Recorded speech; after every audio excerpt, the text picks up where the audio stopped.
Hi, class. Let's talk bonds. As you probably know, bonds are liabilities. Let's see how they fit into our balance sheet and our accounting equation.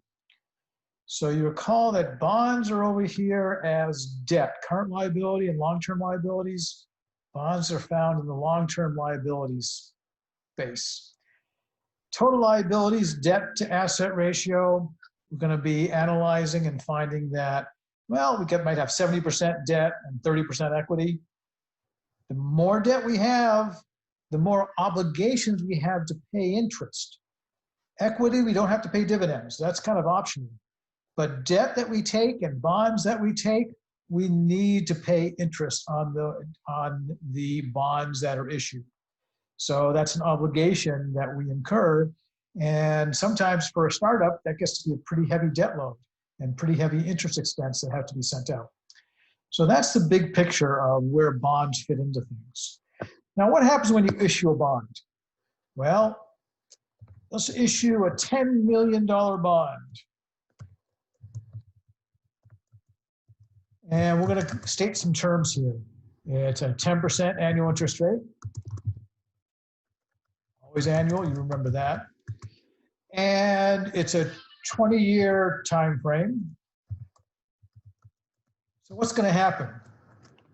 Day one, we get $10 million. Now, we can get interest paid annually or semi-annually. Now, typically, bonds are 6 months. And I'm going to use that example here. Every 6 months, we're going to pay not 10%, but half a year, 5%. So 10% of 10 million is $1 million. Every 6 months, we're going to pay out $500,000. And so 6 months, $500,000, another $500,000, another $500,000 for the next 20 years. And at the end, we're going to pay back $10 million in the end.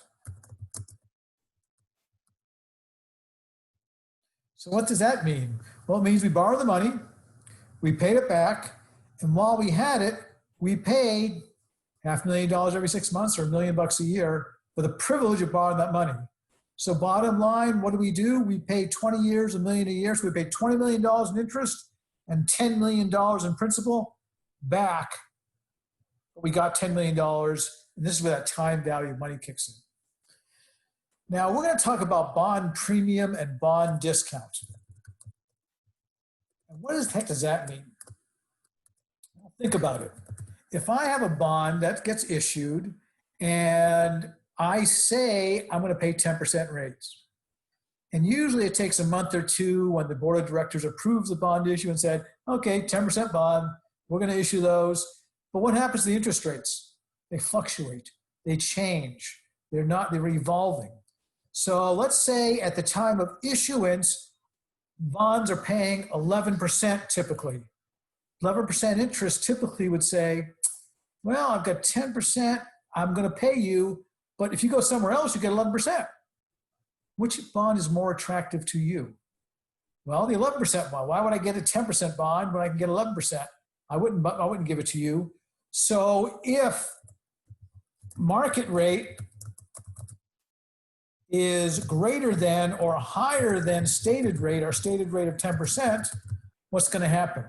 We're going to have to sell this bond for less than face value. We're not going to get $10 million for this bond. Our $10 million bond has to give an effective interest rate of 11%. To do that, we have to discount that bond and sell it for less than $10 million. But what happens if the interest rate went down to $9 million? You said, hey, I'm going to give you 10%. And you said, yeah, I want 10%. And you said, yeah, I have a much more desirable bond here, don't I? I can probably get a premium. So if market rate is less than stated rate, I can sell the bond for more than face value. So our $10 million bond is not really worth $10 million. It's worth more than 10 million if our market rate goes down, or less than 10 million if the market rate goes up. It's kind of an inverse relationship, and it's a little bit confusing. So you say, wait a minute, interest rates go up, so I can get less for this bond, my value of my bond's gone down. Or interest rates go down and this 10% bond I'm holding on to is more valuable because I can only get 9% or 8%. So we want to understand that inverse relationship. So a $10 million bond doesn't mean it's worth 10 million. It only means it's worth 10 million if the stated rate and the market rate are the same. Important concept to understand. A little confusing at first. It takes a little while to sink in. And we've got two cash flows, as I said. We got cash flows from the interest coming in every 6 months or going out. And we got the cash flow at the end of the 20 years when the principal gets paid back.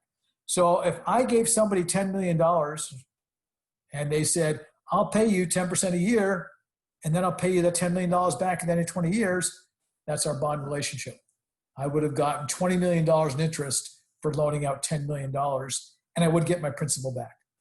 Those two cash flows are what determine the value of the bond, and we use the market rate of interest. And if you ever did discounted cash flows, and you'll see that in finance, you'll see that in some of the advanced math, and you'll see that in intermediate or financial reporting, accounting, we're going to be using time value of money.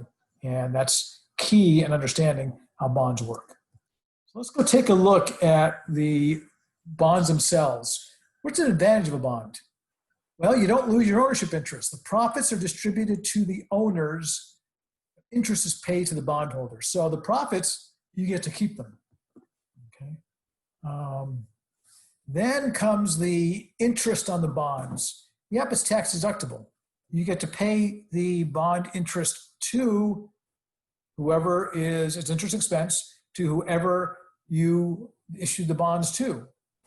And the bonds can increase ROE, return on equity, because our equity is smaller, debt is larger. That means we've got a smaller denominator to work on, so our return is more money going to the owners. That's if you have profits.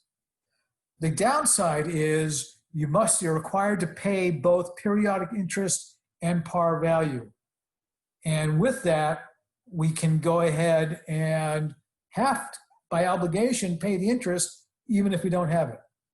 And finally, bonds can decrease return on equity because of the interest expense. Interest is deductible, but that's going to reduce our net income.